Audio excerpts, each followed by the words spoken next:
Hey, great Thursday morning. It is a humid, wet kind of morning, brother. Wet morning. I thought that was thunder and lightning. You're echoing. You probably You're have echoing. two two pages on. I don't. Are you sure? Yeah, you have an echo. Your echo. Hello, hello. I hear me echoing through your page. Hello, hello, hello, hello, hello, hello. Yeah, it's your page.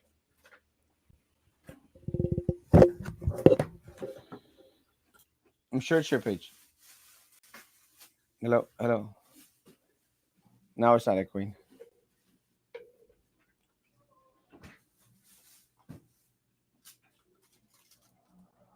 Mahmoud? Rocco, ¿quieres? Mm, no, no, cómetelo todo. Agarra, agarra. Ay, perdón. Me encantan estas cosas. Es que nos trajeron bolsita de Matamoros. Ah, sí. Sí. Have you tried the Rocco, Frankie? Rocco, no, I don't think I have. It's amazing. It's like a moon pie. You had a moon pie? Ay, ni le enseñaste ahí tu mordida ni nada. No. You never had a moon pie?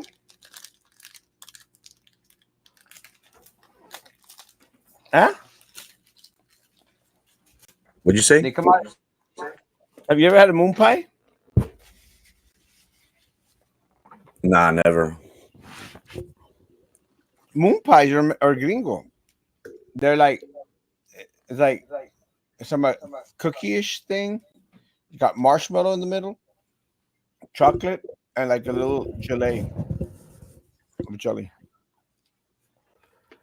Yo puro Duvalín. Yo soy pobre. Well, no, but actually, these are better than the moon pies because these actually have that little gelée.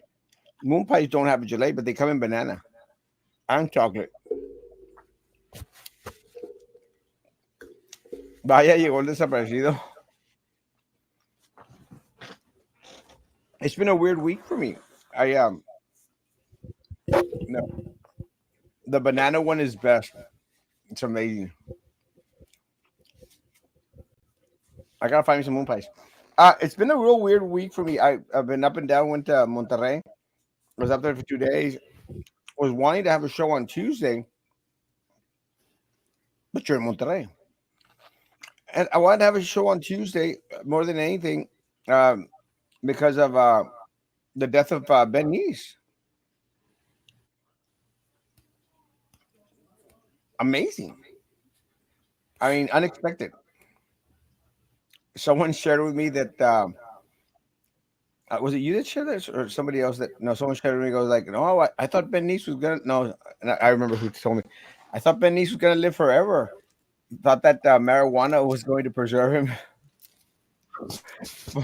preserve his body, like in a status of suspended animation forever. He liked that pot. It's not a bad thing. What I think it's important for us to recognize is preventative care. We have to, get our annual, if not every 6 month checkup. It's very important um, because at the end of the day, we never know. It's always best to be prepared. It's sad, it's sad whenever somebody passes away in this fashion. But everything that I've been hearing from him, he lived life, he loved music, he served as a municipal judge for you know a long Decades. time and as commissioner as well. It's just sad news whenever it seems like obviously it was unexpected. Um, our thoughts are with his family and his friends and loved ones. But it was big news. It was big news. People were messaging me that the judge commissioner passed away, and I was like, you know, it's just tragic news. Well, I think that a lot can be learned. Let me say, I people were sending me pictures of Ben Nice, and I bet I remember Ben Nice. Uh, when we would had the Cheeseman page, he was out there wearing Got Cheeseman shirt, and they sent me a picture of him and other individuals with a Got Cheeseman shirt, which I thought was kind of on the cool side. But he, what I'm saying by that, it's not because of the Cheeseman, but he was always into the activism thing. He was the one that came out with the No Tanasca shirt, the one that has Tanasca and the anti Tanasca shirt. And I remember he gave me one of those. We went there together uh, to City Hall and protested the Tanasca thing together. And there was a lot of things that we were able to fight against whilst he wasn't an elected official. And one of my first memories of Venice, I don't know if you remember, he had this Half Moon Cafe. I can't remember cómo se llamaba, not the Half Moon, but estaba en una esquinita, and it was like a hippie thing where there was like a lot of pillows on the floor. It was right on the corner, estaba chiquitito, and I remember I would go there a couple of times, and he was out there, well known for smoking.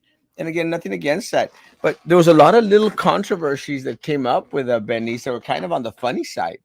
You know, on the funny side, I don't know if you remember Frankie when he got kidnapped in Africa supposedly, and it was like a big old deal. Yeah, I was gonna talk about that. He was in Africa, and then there was like a ransom. It made the news, if I'm not mistaken. It made the news, and it was because he was into the coffee business, wasn't he? Well, He was the cafe exporting or buying coffee, or supposedly. if I'm not mistaken. And then it came out of the news. Judge is kidnapped, and he's asking for. And I think the ransom was for what, like 10 grand or something. But people were saying, no, this is a scheme. It's an insurance plot or something. I don't know. I But I actually thought yeah, it was more of I do have some stories of Judge Nice. I thought it was more of a publicity stunt because it just didn't make sense. I've been to Africa and I never got kidnapped. Um, so either that or there was more to the story than was actually shared out there. It made it sound so. I don't know if it was one of those.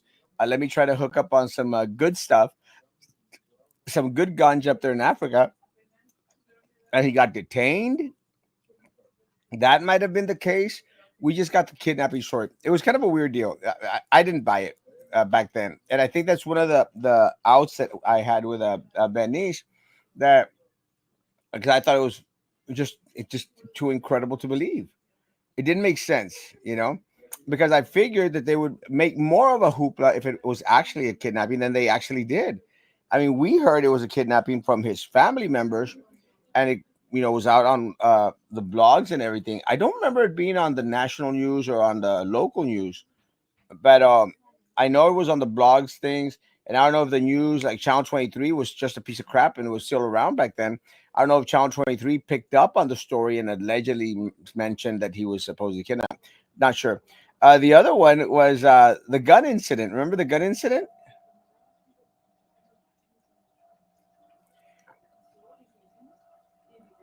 No, I don't remember the gun incident. where he had a gun stolen from his vehicle parked downtown.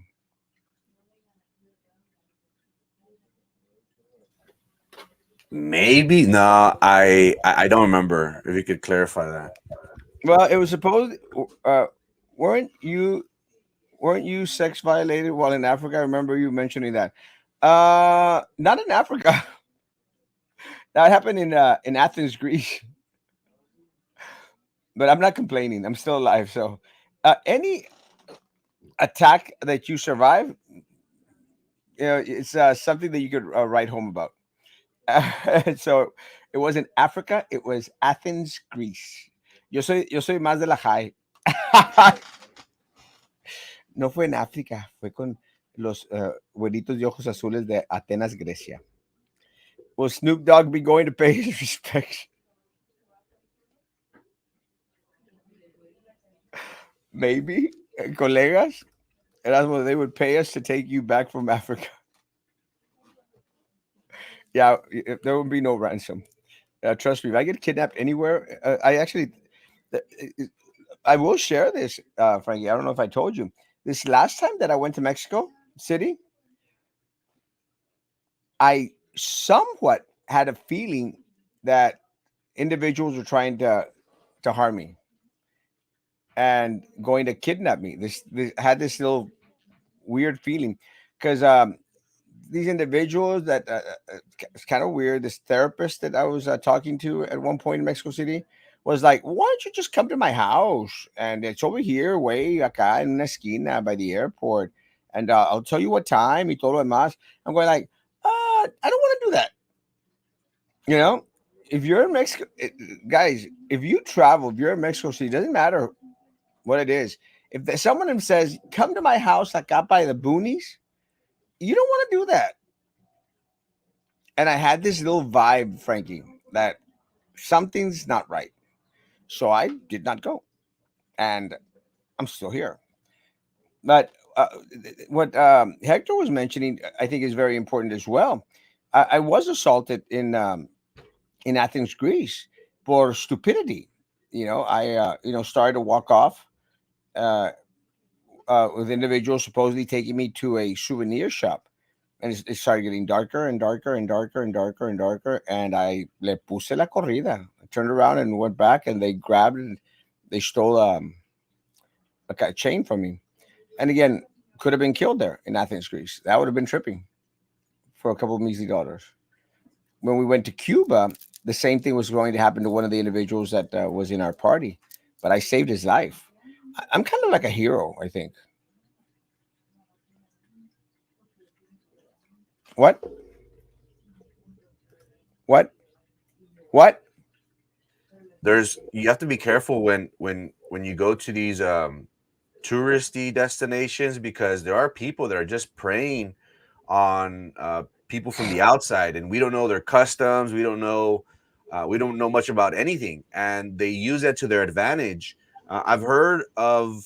I know you're going to Turkey in the near future. I heard Turkey's very bad. January? Egypt is very bad. Greece is very bad. Not only the crime, but the insecurity. And again, they always even we think, oh, we're Americans, we're fine. It's like no, like once you're in the Middle East, once you're on the other side of the globe, it's fair game. And I have heard of friends that do tend to go in groups. They say that that's always best, not to deviate from the group, because once you do, there's people that will, hey, here, come over here, or they'll give you a gift, and you think, oh, thanks, and they're like, no, no, no, you owe me $100, you owe me $200. Well, I don't got money. No, well, and again, they're very smart. This is their profession. Uh, and going back to Judge Nice, when we did hear about that, I didn't buy the story. Um, I took it as he got into some trouble, and he was either trying to pay off somebody to for his free for his you know for them to free him or something. It just didn't add up because his whole mission was to go bring coffee. And I'm like, yeah, and again, everybody has their reasons. I personally wouldn't travel that far for some coffee, but that was a story within itself. What other story he's got, and the bar, was it Half Moon? Did he have Half Moon one time? Or I know he lived somewhere in downtown Brownsville where it was upstairs, and it was like a loft slash bar that only a few people went to, like his close friends, acquaintances, I went. um, you know, Erasmo. But I personally didn't go, but I did know of friends that went, and it was mainly to jam out. That was his thing. If you wanted to come over, drink, um, we're jamming out. That's what he would use. He would use his place for. Yeah, that's exactly what it was. It was more of a, hey, this is like my garage type of situation. This is where I come and I play my music and stuff. So, yeah, again, Ben East was different, but he was a good guy. I liked Ben. Every time I would run into him, He was always very, very friendly. Oh, hey, always with a big old, huge smile. And I thought that was kind of cool. How's the insurance thing coming along?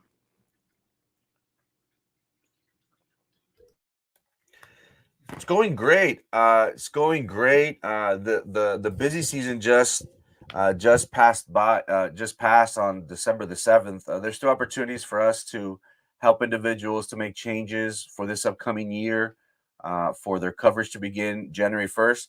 But all in all, it's been great. As you know, being a self proprietor, a small business owner, it's difficult.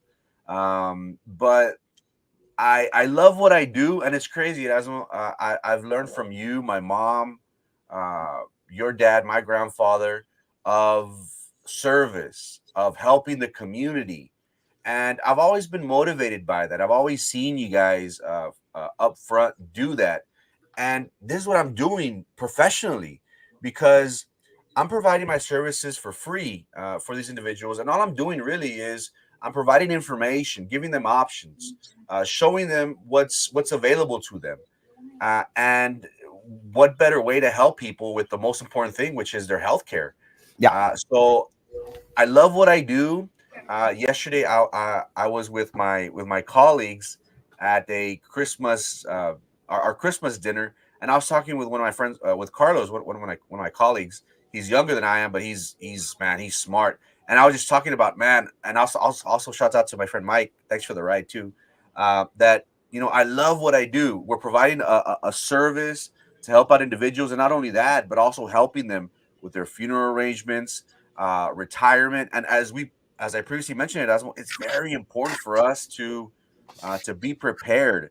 Um, get a will, make sure you have funeral arrangements, get a small life policy, because whenever individuals are, and I had to go through this um, recently with my family. I did lose an uncle and a grandma within 2 months of each other, and as one can imagine, when you're going through those things, it's very hectic.